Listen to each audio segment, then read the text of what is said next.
Week 7 is here, believe it or not, and we're pretty much, it's Judgment Day, Judgment Night tonight for a lot of teams all throughout KMA land. This is one of the most jam-packed schedules we have ever seen on our Red Oak Chrysler Football Connection show, which is our second of 3 shows later on tonight. So tune in right at 6:20 with the Iowa Western Community College high school football preview show.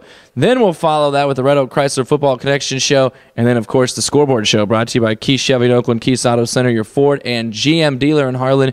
We've got 21 games from reporters. We also have a lot of updates coming in via the text machine. And, of course, if you're out and about and you would like to update us and you have Twitter, go ahead and hashtag KMA Sports. It'll come right to us there in the studio. We start things out here with game number 1. Shenandoah is at Atlantic, a non-district matchup. Has a lot of history to it. 2 Hawkeye 10 conference teams. Back in the old days, Ed Podolak used to lace them up for Atlantic. Played a lot against Shenandoah. Shenandoah had Van Brownson. I don't know if it's the same time or not, but there's a lot of history with those 2 schools. And are you up first? Yeah, I'm up first, and this is a game Shenandoah stepping out of the district. So in the grand scheme of things for Shenandoah, this game does not mean a whole lot when it comes to playoff implications, but for them a chance to get back on the winning side of things against an Atlantic team. The numbers down quite a bit for Atlantic. They've really struggled this season in Class 3A, but for the Trojans, they've got to look at this as an opportunity. They get to play a 2A school, and it should be an interesting matchup here. See what Shenandoah can do running the ball against Atlantic's defense, and on the defensive side for Shenandoah, Nick Swanson, he had the pick 6 last week. He continues to impress. Tom Moore is there for that one, and also Shenandoah, if they win, or with their next win, when it comes, they ensure themselves a winning season in the regular season. Kemper Catholic's at Clarinda tonight. That's probably the headliner there in 2A District 8. Casey Herzberg will be in Clarinda for that. Kemper, of course, coming off the tough loss to Southeast Valley last week, 27-20. And Clarinda now suddenly they can kind of work themselves into the picture in terms of district championship. They've now won 2 consecutive district games and have really been playing well. They've got some guys hurt. No Zach Carlson again last week. No problem. J.J. Clark, Donovan Kelly. Lots of different guys filling in there over the last couple of weeks. So it'll be interesting to see how Clarinda does. Kemper, of course, they're going to throw and run with Gage Gunnarsson. They're going to give the ball to Von Kraus. Their defense can be had. So Clarinda, see if this might be a little higher scoring than you might expect compared to what they did last year. Red Oak is at Southeast Valley. It's another big one in Class 2A District 8. The Tigers, they need a victory. Southeast Valley, they now suddenly have the inside route to the championship. Yeah, they do. And you mentioned Red Oak needs a victory. This district still 6 teams all vying for those 4 playoff spots, so every victory is important. Red Oak, they had a nice grinded-out win out of district last week against Trainer. They feed Brock Isaacs in there in the backfield, over 30 carries a game, almost every game. They want to continue to do that. Southeast Valley, nice win for them last week over Kemper by a touchdown. And like you said, inside track to a district title now for the Jaguars. Passing game starting to open up for them. 2 quarterbacks there. Nolan Brand, who's kind of had it all in the early season. Miles Davis, the hero last year, kind of coming on here as of late. Dakota Jaski, their wide receiver, putting up some big numbers. So Red Oak, the defense, I know Barry Bauer likes his defense there. See if they can stop this passing attack. And 3-0 on the road, Red Oak, although different animal here tonight. Lennox at Fremont Mills, the big showdown in 8-man District 8 tonight. Brian Clark is there for that one. By the way, Adam Hesslinga is in Gowrie for Red Oak Southeast Valley. Brian Clark is in Tabor for Lennox Fremont Mills. Battle of unbeaten teams. What else can I really say about this one other than let's get it on? Lennox, of course, Carson Klein, passing, throwing, same thing. Also running. He's got a lot of different options in the backfield as well as his receivers. The defense has been fantastic. Klein's been great. Spencer Brown always in the backfield. Jared Hensley and Mitchell there, the terrific linebackers, just great leading tacklers for that team. Fremont Mills, of course, they've got the skill players. Sam Phillips, I think maybe relying on him just a little too much. So they need somebody else to step up. He has generated the action in over 80% of the plays the last 2 weeks, and that's been close games, so they maybe just said, hey, we're going to ride with the guy, ride or die with Sam Phillips. It's worked out. They've won every single game. Sydney at Stanton is another one tonight. Kenny Larrabee is in Stanton for that one, and Stanton, of course, they need to win to stay in the playoff hunt. Yeah, they need to rebound. A tough loss for them last week. They got to feel like they were right on the doorstep. Had a chance to tie FM there late, but the late interception there at the goal line lost them the game. Sydney, they got in a shootout last week and couldn't hang with Essex there at the end. Micah Graham, he just continues to put up numbers every week. He's so versatile in the ways that he scores for that Sydney team, and they're going to have to put up a lot of points because that Stanton defense is tough. So that Sydney offense is going to have a tough time moving the ball against Stanton's defense. They need to put up some points because I think Stanton's offense is going to rebound, score some points on them.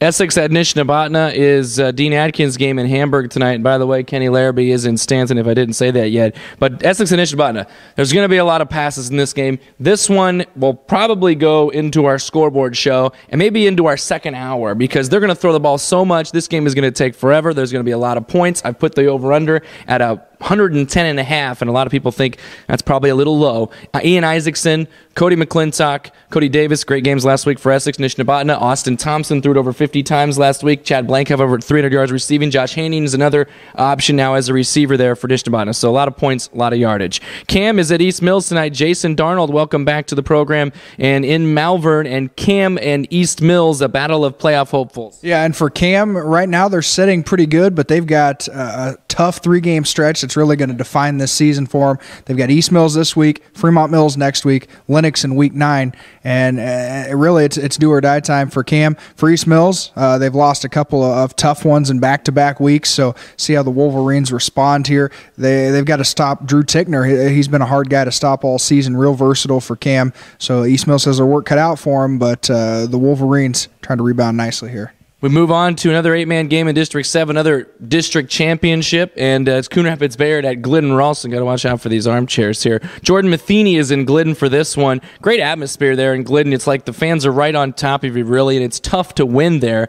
Glidden has only allowed, 8 points so far in their 5 games this season, I believe they've played. Coon Rapids Bayard, they've played a really tough schedule. They've played 2 highly rated teams, and lost to them. This will be their 3rd, and they want to perform a little better in this matchup with Glidden Ralston. I know Christopher Brown and some of those other guys, Clayton Christian, the quarterback for Glidden Ralston, might have to play a little longer than they usually do. It's usually just 1 quarter. I think they'll at least go into the second half in this one, if not the full way. On to 8-man in Missouri. East Atchison's at Rockport tonight, and Eric Chamberlain has the true Atchison County Super Bowl. Yeah, that's what I was going to say. It's a rivalry game. You get the Atchison County Super Bowl. East Atchison, it's been kind of a tough year for them. They had a win in week 1 over Mound City. Since then, they've kind of scuffled. Brendan Brunn's their quarterback. He's put up some nice numbers throwing and running the ball for them.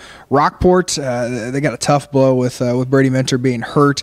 Really takes away a big part of their rushing attack. But they've started to open it up with the passing game a little bit more, leaning on Jace Hughes, their quarterback, and he's responded nicely for the Blue Jays this season. We move on to another 8-man game in Missouri. Stanbury is at Worth County. In Grant City, we'll have Richard Baker or Chuck Borey, the coach, might be joining us again this week. Stanbury, of course, they have just won in big ways all throughout the season. Corey Luke is just a terrific running threat.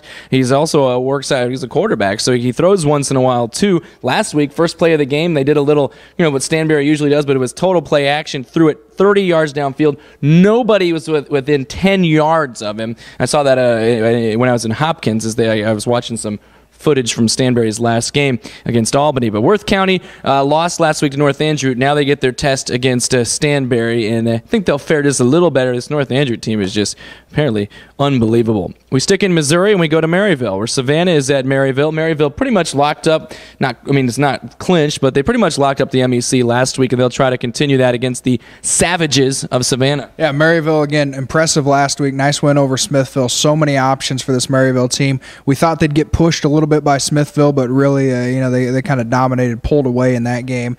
Savannah, they've won 3 straight. They've got some kind of questionable losses in the MEC early on. I think they lost a game to Lafayette by a point, but this is a Savannah team that has 3 straight wins. They're going to come into the Hound Pound, but again, Maryville's always a favorite when they're at home, when they're on the road. Any game, Maryville's a favorite. Yeah, you might have thought they were going to get a push from Smithville, but I didn't. Moving on to Nebraska. Waverly at Nebraska City. This is a district opener in Class B. Kurt Manning is there in the Pioneers.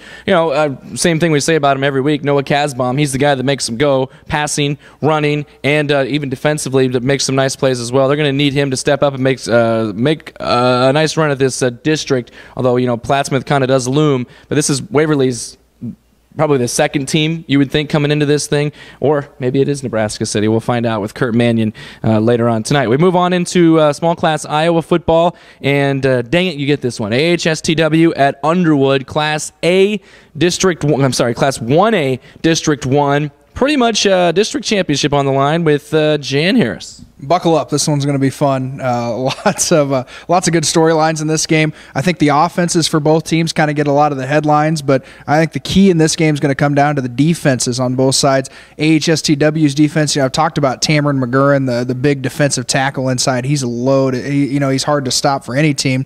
For Underwood, their defense has pitched 3 straight shutouts. So this defense for Underwood is not to be outdone, but you've got an AHST offense that's really explosive. They do it mostly with the ground and with their balance. Underwood's explosive. It's through the air. It's with so many different weapons. This is going to be a fun one. I think another game that it's going to come down to the wire. And the interior lines there, McGurran, the big guy, he's big. He does it with, he's also athletic, but Underwood's not very big. They just do it with straight athleticism there all the way across the board. So it'll be interesting to see how, the size versus speed kind of aspect there with that matchup. Trainer is at West Monona Whiting tonight as well. Keith Christensen driving the bus up there and telling us all about the game.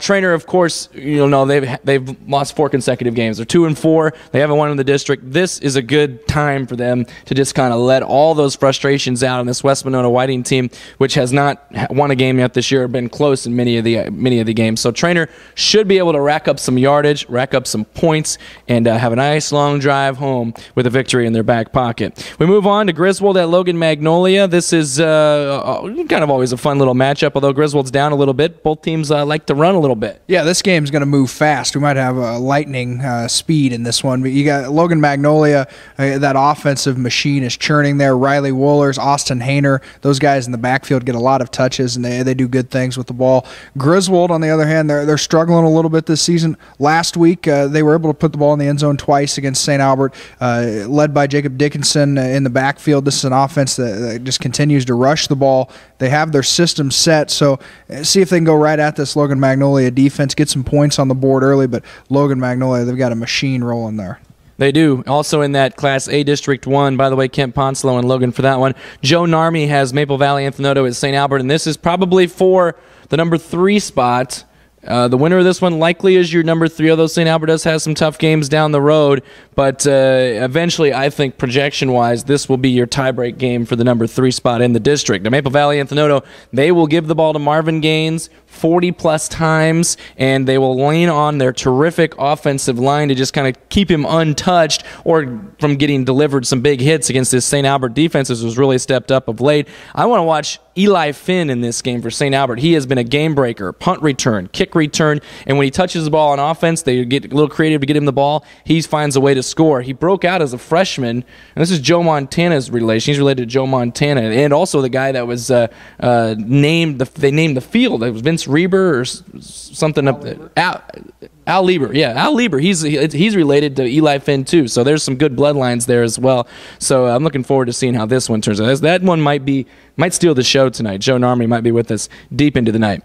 Jason Hyde has Tri-Center at Riverside. He's in Oakland, and somebody's going to come away with a win. Both teams 0-6. Yeah, something's got to give in this one. You got 2 teams that have really struggled this season. Tri-Center, it just hasn't been there for them all year. They still have some good offensive weapons. Matthew Wellman's playing quarterback for them, and he's starting to figure out the offense. I think Ben Sorensen, one of their main feature backs. For Riverside, injuries have hit them this year. Their youth has hit them this year. So, like you said, something's got to give in this game. Somebody's going to come away with a victory. Let's move on to A District 8 now, where Mount Air is on leg 2 of their 3-leg beast race. They've got Earlham coming to town after a victory at Bedford last week. Brett Ruggles tells us about Earlham Mount Air. And Mount Air, of course, they've just been dominant. They finally did give up a point to the Bulldogs after, 15 consecutive quarters of shutout football to start district play. And Earlham's coming off of a 40-0 loss to Pleasantville, which makes me think, well, how good is Pleasantville? We'll kind of compare the scores at the end of the night. Mount Air's the favorite here, and they just can't look ahead to next week, which is when they do play Pleasantville. And I am looking ahead to that. I can't wait for that matchup. Moving on, we go to our 7:30 starts in Class 3A District 8. Glenwood is at 8 a.m. Glenwood also needs to avoid looking ahead because they've got some couple good ones coming up. Yeah, they've got Dallas Center Grimes Harlan to close out the year. So they've got a game here for ADM. You start with this ADM team. They need a win to stay in that playoff picture. Last week they lost to Creston, which really hurt their playoff chances. But if they can get a win here against Glenwood, they could really shake up the district. Frank Weiland, their quarterback, really likes to throw it around. On the other side, Glenwood likes to throw it around a little bit with Colton Wilwarding. He set the school record with 6 touchdown passes last week against Denison, and his efficiency is just off the charts. With an option quarterback, he's finding receivers open all the time, and he really has that system mastered. He's not an option quarterback anymore. He's a dual threat. This guy can do it all. Harlan at Creston or at Maxburg. Interesting matchup here. Greg Abbott. Creston is just really, truly, solely relied on Chase Schiltz, and he has had over 200 yards rushing, and I think 4 of the last 5 games. He's also been a big he stepped up on defense as well. 2 times he's had 2 interceptions, so they're going to rely on him. They're going to give him the ball 80%, 90% of the time, which is crazy to think about when the Harlan team, with all the athletes that they have on their terrific swarming defense, really can key on him. So I'll be interested to see if anybody else can step up for Creston or Maxburg in this one. Harlan got off to a slow start last week against Winterset. I think they'll get that all sorted out, and Coach Blatt will have them ready to go tonight in Creston. And we go to Council Bluffs. This is a good one, too. 4A District 2, Sioux City East at Lewis Central. The winner is going to have the leg up in terms of getting maybe a 3rd or even a 2nd seed in that playoff district. Kent Larson's there. Yeah, big game for playoff implications. Both teams have already played Dowling in their district schedule, so they have that game out of the way. Lewis Central 2 weeks ago lost to Dowling, got back on the winning track last week against Des Moines North. Sioux City East, they had to play Dowling last week, so they're kind of licking their wounds and ready to go here. Lewis Central, so many options on the offensive side. Ryan Main really stepped up big. We've heard his name kind of in and out throughout the year. The running back in that system, they have that dual quarterback system they like to run, lots of athletes on the field. Sioux City East, they'll throw it around. Connor Koza, their quarterback, 1,400 yards passing this season and 14 touchdowns. So that he can really sling it. And his favorite target, Dom Flemister, the receiver there, he's put up some big numbers, 10 receiving touchdowns this year. This is going to be a fun one to watch. Yeah, this is all these games are just terrific. So I don't even know if you can just pick one out of this and say this is your game of the week. Yeah, I can. It's AHSTW and Underwood. This one is going to be fun. You mentioned the speed versus size, the athleticism on the field. I think just the number of athletes that are going to be on the field in this one at any given time is just going to make it really fun to watch, and Jan Harris is in for a treat. Yeah, Jan, congratulations on that and having a son on the team. You got this game because of that. Also, there's just so many great games out there, and that's probably the number one that I would pick as well. But I got to go to the undefeated in Tabor tonight as well. I know Lennox is really riding high. Fremont Mills is maybe a little banged up, and they have had some close games here of late. But I expect both teams will be just completely, utterly focused, playing their best game. And we're going to find out tonight who exactly is the better team there between Lennox and Fremont Mills. Lots of great games. Again, this is Judgment Night in KMAland, and we're going to sort the contenders from the pretenders in a lot of these and crown some district champions by the end of the evening. By the way, go Bucknell. Thanks to Kate Walker for the shirt, supporting it here. So go Bison, right? I guess. All right. You want to do it? Let's do it. Let's do it.